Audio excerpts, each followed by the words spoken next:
Hello, my name is Ken Puidak, and for the last 18 years, I've been the broker in charge of first-class real estate Focal Point.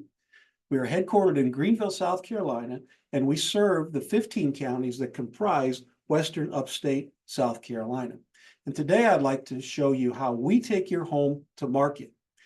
And the first thing that we do when we consider how to take your home to market is, what are your goals? I mean, what are the seller's goals? And most of the time, sellers will come up with the same three things. Their first goal usually is to get the best price. I mean, that's almost without saying. They also want to sell their home in the shortest period of time, and they like to do it with the least amount of hassle. So three things that buyers look for all the time is try to get the best price in the shortest amount of time with the least amount of hassles. And that's why they hire a real estate broker to help them do that. We believe as real estate brokers, we actually have a bigger market than you would have if you tried to market your home on your own. Did you realize that 91% of the homes sold in the United States, and Greenville, South Carolina is no different, 91% of those homes are sold by MLS brokers, just like myself. Another reason why we have a bigger market is that we have an interactive digital property presentation for every one of our properties. This way, since the market out there is so attuned to being on the internet, looking things up on their computer, we give them all the information in one spot to help them interact with your property and get them interested in your property as opposed to the one for sale down the street. Also, we're involved in 6 multiple listing services that have over 30,000 brokers across the upstate and western North Carolina as well. We also believe we have a better market. And the reason why we say that is that we have an international reach. In other words, we have clients that come from all parts of the world. We have over 5,000 qualified prospects just in our database. So when we put your house up for sale, we're letting all those people know, all those potential buyers, that your house is available. And they may be on other people's websites, but they're definitely on our website, on our database, and they will be connected with you when we go to list your home. We have over 100 broker-to-broker network referrals nationwide. First Class Real Estate has over 100 locations nationwide, and we also do business with other agents and other brokerages that are not part of First Class.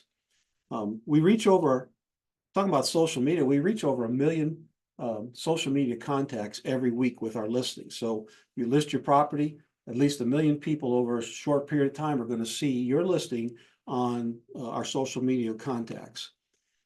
Again, we already mentioned we have an interactive digital property presentation. This is what we put on our social media. So they're going to not only see your property pictures, but they're going to see things like a virtual tour, reasons why they want to live in a home. And it's like an online flip book. So this is very attractive to people and catches their attention, which the more times they see your property, the more time they spend on the property, the more likely they are to want to see the property. Also, we're licensed and insured. Sometimes even the biggest brokers out there, the name brand brokers that you might go to, don't even have E&O insurance. They're kind of self-insured, but we are insured through Travelers. We also believe we have a greater know-how. We've been doing this for 18 years, and not only myself, but also all of our agents have some sort of certification. First of all, we're all certified listing professionals. I happen to be also certified as a real estate negotiator, as well as a certified buyer's agent. And why this is important for particularly other buyer's agents is that our whole job is to manage the buyer's experience. So when they walk into your home, they're going to see exactly what we wrote down in the multiple listing services in your ads. And the pictures are going to be nice, but they're going to also show what the property really truly looks like in its best light, and not, in other words, we don't take pictures and doctor them up to the point where it looks so good it can't possibly be true. Okay, we believe in reality, but we want to be nice. Also, we're good at negotiations. In fact, we're great at negotiations, if I have to brag about it. Being in the business for 18 years, most of the competition that we deal with has less than 5 or 6 years experience. And many of those don't have 400 or 500 real estate transactions under their belt like we do. So a lot of buyers out there have to be, I want to say coached better, but the fact of the matter is we know how to speak on your behalf better than we think most of the competition out there today. And of course, we're also certified listing professionals, and we believe in giving you a smooth transaction because we know what to do first, second, and third, and so forth. Because the end goal is to get you to the closing table with the least amount of hassle, with the most amount of money in the fastest period of time. All right, so a lot of people will ask us when they come to sell their house, one of the questions they ask, what is the agent's job? What is my job? A lot of people say, well, it's to sell my house. Well, I like to tell you that's the result of my job, but that's not really my job. My job is what we say to test the market. So we know what the market is doing out there in your area, in your price range, your size range, and there's a lot of different things we have to look at. So we don't really sell the house. Technically, you, the owner, sell the house. We advise and consult on how to best do that, how to best position yourself. So we do that by what we call testing the market. In fact, it's very important to price your property competitively, because if you price it well within the normal selling range for your for your area, 60% of the market out there that are buying homes in your price range, in your size range, in your neighborhood, 60% of those people are going to see it and they're going to recognize it as a fair deal. Now, if we price it too high, guess what? That number cuts in half. Just 10% overprice will cut your potential buying in half, which of course increases the amount of time your house sits on the market. It gives you more hassle. And in the long run, what usually happens is if you price it too high, you actually end up coming down and having to price it below the natural market value that you should have priced it at. And then when you price it too low, then yeah, a lot more people are interested. But the other problem is that you're not going to make as much money, obviously. But the other problem is people look at your house and they say, well, it's priced too low. What's wrong with it? Okay, so it's important to price it right. Believe it or not, the market knows the best price range for your home because they've been looking. All this information is on the internet nowadays, and people have more information than they've ever had before. So when we do a market analysis, in other words, trying to test that market, where do we start? Okay. Well, the first thing is we look at the expired properties. Okay, these are what we call the market rejects. These are things that the market said we don't want for whatever reason. So if they've been on the market, let's say 6 months and it didn't sell, generally the price has been too high. It may not always be the case, but generally it is. So it kind of sets a ceiling for us to be cognizant of. Now, most agents, when they do what we call a CMA or comparative market analysis, all they're telling you about is what the sold properties are. Okay, when I look at the sold properties, I call them indicative of value. Okay, so that's where the market was yesterday when this thing sold, or 6 months ago when this thing sold. It could be higher, it could be lower.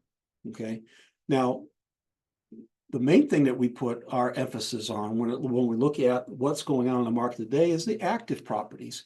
These are your immediate competition. Okay, when a buyer agent takes out their buyer, they're going to look at, say, 10 properties, and yours being one of the 10. Okay, they're only going to look at houses that they have the capability of purchasing. So they're not going to be looking at the sold properties. I mean, you can't, if the property's already sold, if you try to enter in there, you probably get in trouble for breaking and entering because nobody buys a sold property. The only properties that they can buy are the active properties. So if the active properties are higher than what recently sold, then you've got room to increase your market value, and that's what we take into consideration. All right, so when we put it all together, I use up to 8 valuation methods to find the price range, and we'll do that and give you a 95% confidence level. What do I mean? Well, if you look at this chart really quick, at the top, you'll see solds. Okay, we'll start with the sold. So those are indicators of recent value. These are properties that have sold in the last 6 months that are similar to the subject property. And what we do is we come up with a price per square foot. And then we look at the highest of those prices and multiply it times the subject square foot. We take the average of those 4. That's the $318 you see in the green line. And then we have the lowest number, and that gives us a range for this property. Now, we also have several other ways of analyzing a property. We have what's called tax comps. So we're looking at what sold not only in the MLS, but what also sold, outside of the MLS. Those are done in the tax comps, and we have access to those court records. We also look at what the buyers are looking at. What is Zillow and Realtor.com and Redfin? What are they saying the property value is? Because this is where 90% of the buyers that are looking for a property, this is where they start looking. They'll look on the internet and they'll eventually call a broker to come in and try to help them, find the properties that they're really looking for. And then we have another thing that most people won't do. It's called a desktop appraisal. This is the same thing that an appraiser will do. It's very similar, that if you say you want to get a HELOC on your home, the bank's going to do what's called a desktop appraisal. And there's a lot of information, a lot of maneuvering, comparative, very detailed analysis. And we do that as well. We have access to be able to do that. Now, because I am an MBA, I understand statistics. And so what I do is I take all these methodologies and I do what's called a standard deviation. And this is just a calculation that's done by the computer inside Excel. And so basically in this particular example, what is the standard deviation? What's kind of the difference between the average high and the average low? And that's $205,000. Now the average is $997 according to the sold comps. And so what we do is we take half of the standard deviation, so basically $102,000, subtracted from the $997, and that gives you a low of $894. And then of course we do the same on the other side, adding on the $102,000, and that's the high side. So somewhere in that green box between $895 and $1.1 million, this house should sell. And that's with a 95% confidence level. Okay. Now we also show the competition. So obviously, if you try to put your house, let's say, at $400 a square foot, the competition is far less than that on average. You're probably going to have a hard time selling your property. And the market rejects, there wasn't much for this particular property, but you can see at $608 a square foot, that was probably the reason why it didn't sell. It was a small property selling for almost $800,000, and it was 40 years old. Okay. Now at the bottom, we also give you the probability of sale. How long is it going to take to sell? A lot of people ask me that. How long is it going to take to sell? Well, first of all, again, this is another Excel program or Excel function. What we do inside that desktop appraisal, it tells us how quickly and how slow, or how much average, how many days it takes for the market to move in your specific market that we ran that report on. And so in this particular case, the average market takes 112 days or less to sell, right? Now, the 47 that you see in green, that's 47 days. That's the quickest number of days that these houses sell in this particular market. And so what it does, we can figure out a probability that if you're going to sell in 47 days or less, you probably only have a 34% chance of success. So obviously, that's a little risky. I would say, less than 6-7 weeks, you're probably not going to sell the house. Okay, so what is more reasonable? So if you look over what we call the break-even days, I'm add a number of days until I get close to a 50-50, and we call that break-even. So in this particular example, the house will probably sell on average in 76 days. If it sells more than 76 days, it's because the property is in demand. If it sells less than 76 days, well, maybe people are looking at it, there's some reason why they're not buying it. Maybe the price is a little too high, for example. So we provide a realistic probability when you can anticipate selling your property, because it's important that you know approximately when you can sell your property so that you can move on to your next property. All right, so I want to thank you for taking the time to understand how we work with sellers. Again, my name is Ken Puidak. You can reach me at this contact information. But we look forward to working with you, and I hope that you'll reach out to us and set an appointment to discuss your options. Thank you very much.